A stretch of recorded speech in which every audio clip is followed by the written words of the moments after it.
अगर उस रात मैंने ब्रेक थोड़ा देर से लगाया होता तो शायद आज ये कहानी कोई और सुना रहा होता।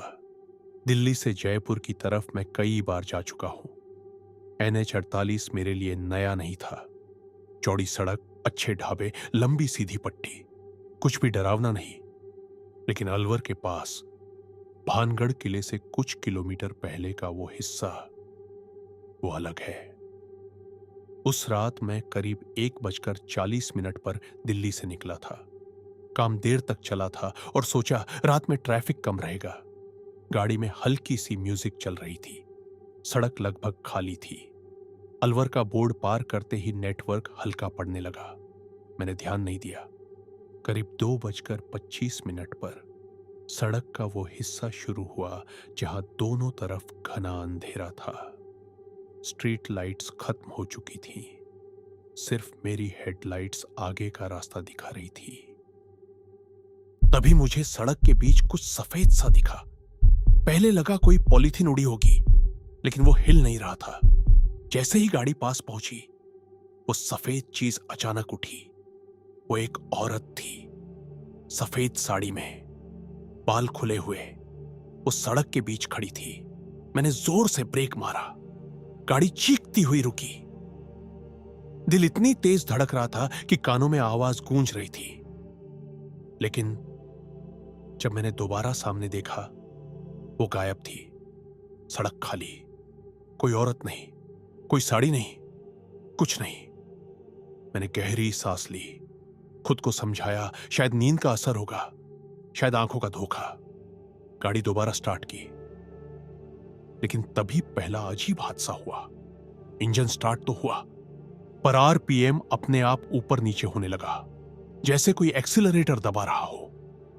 मैंने पैर हटाकर दिखाया, फिर भी गाड़ी हल्के हल्के झटके खा रही थी। डैशबोर्ड की लाइट 1 सेकंड के लिए फड़फड़ाई, फिर सब सामान्य।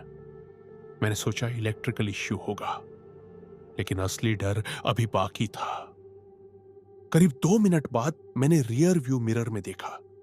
पीछे सड़क खाली थी, लेकिन कुछ दूर पीछे सड़क के किनारे वही सफेद आकृति खड़ी थी।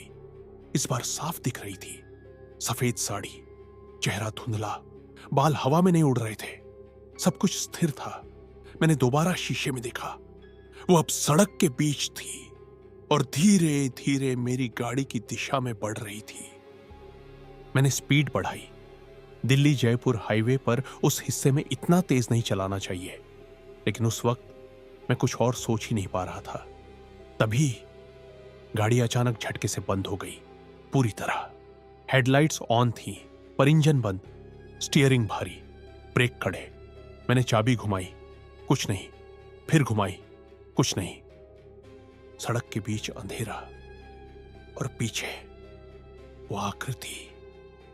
अब वो मेरे करीब थी, इतनी करीब कि मैं साइड मिरर में उसका साया देख सकता था। वो चल नहीं रही थी, जैसे जमीन पर फिसल रही हो। मैंने तीसरी बार चाबी घुमाई। इंजन ने एक अजीब सी आवाज निकाली और तभी मेरे बाईं तरफ की खिड़की पर कुछ टकराया। मैंने गर्दन घुमाई। खिड़की के बाहर सफेद साड़ी का एक हिस्सा कांच से चिपका हुआ था, जैसे कोई बहुत पास खड़ा हो, लेकिन चेहरा दिखाई नहीं दे रहा था। मेरी सांस रुक गई, हाथ कांप रहे थे। मैंने आंखें बंद कर ली और दोबारा चाबी घुमाई। इस बार इंजन स्टार्ट हो गया। मैंने बिना पीछे देखे एक्सीलरेटर पूरा दबा दिया। करीब आधा किलोमीटर तक मैं रुका नहीं। जब सड़क थोड़ी रोशन हुई और एक ढाबा दिखा, तब जाकर गाड़ी रोकी। मैं बाहर निकला, सांसें तेज, हाथ अब भी कांप रहे थे। सबसे पहले मैंने खिड़की देखी। कांच पर उंगलियों के निशान थे, छोटे, पतले, जैसे किसी औरत के हो। लेकिन बाहर धूल नहीं थी, सिर्फ अंदर की तरफ हल्की सी नमी, जैसे किसी ने भीतर से छुआ हो। मैं सन्न रह गया। ढाबे वाले से पूछा, भाई यहां आसपास कुछ अजीब घटनाएं होती हैं क्या? वो कुछ सेकंड मुझे देखता रहा, फिर बोला, आप भानगढ़ वाले हिस्से से आ रहे हो क्या? मैंने सिर हिलाया। वो हंसा नहीं, मजाक नहीं किया, बस बोला, रात को वहां गाड़ी मत रोका करो, और अगर कोई सफेद साड़ी में दिखे तो आंख मत मिलाना। मेरे शरीर में सिहरन दौड़ गई। मैंने पूछा, आपको कैसे पता? उसने जवाब नहीं दिया, बस ढाबे के पीछे की तरफ इशारा किया। वहां एक पुरानी अखबार की कतरन लगी थी। हेडलाइन थी, NH 48 पर रहस्यमयी दुर्घटना। चालक ने बताया। सफेद साड़ी वाली महिला अचानक सामने आई। तारीख 3 महीने पुरानी। मैंने ढाबे से चाय ली और जल्दी से निकल गया। घर पहुंचकर मैंने तय किया कि यह सब भूल जाऊंगा, लेकिन कहानी यहीं खत्म नहीं हुई। अगले दिन सुबह जब मैं कार साफ कर रहा था, मुझे पीछे की सीट पर कुछ दिखा। एक पतली सी सफेद धागे की लकीर, जैसे साड़ी का धागा हो। मेरी कार में कोई और नहीं बैठा था, मैं अकेला था। मैंने पूरा इंटीरियर चेक किया, सब ठीक, लेकिन रियर व्यू मिरर, उसमें एक हल्की सी दरार आ गई थी बीच से, जैसे किसी ने उंगली रखकर दबाया हो। उस रात के बाद मैंने कभी उस रास्ते पर देर रात ड्राइव नहीं किया, लेकिन कभी कभी जब मैं किसी और हाईवे पर होता हूं और रियर व्यू मिरर में देखता हूं, तो कुछ सेकंड के लिए मुझे वही सफेद साड़ी दिखती है, बहुत दूर सड़क के बीच, और मैं तुरंत नजर हटा लेता हूं, क्योंकि ढाबे वाले ने जो आखिरी बात कही थी वो आज तक दिमाग में गूंजती है।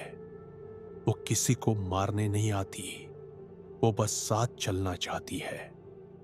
अगर आपने भी कभी किसी हाईवे पर रियर व्यू मिरर में कुछ अजीब देखा हो तो नीचे कमेंट में मिरर लिख देना। और अगर आप ऐसी सच्ची डरावनी कहानियां सुनना चाहते हैं तो चैनल को सब्सक्राइब कर लो, क्योंकि अगली कहानी शायद और करीब हो।